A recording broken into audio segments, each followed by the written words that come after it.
How to remove old devices from Google account. If you want to remove some of the old devices from your Google account, there are a couple of things that we can do. First, simply launch the Google app. Then tap on your Google profile from the top right hand side. Then go to the option Manage your Google account. From Manage your Google account, simply scroll through the various steps over here. Then what you can do is go to this option that says Your Devices right here. So this is the new type of interface. So go to this Your Devices option. Now from Your Devices, here you'll find all the devices logged into your account. So simply select a device that you want to log out of. And then when you've done that, you can simply confirm with your biometrics if it asks you to. And you'll find the sign out button there.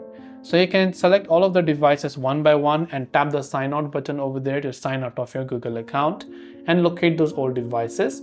For extra security, I would also recommend you come back, go to security and sign in, and also try to simply change your password by tapping the password button. That is all for today's video. I hope the video helped you out. If you have any questions, feel free to leave them down. Thanks for watching and see you in the next video.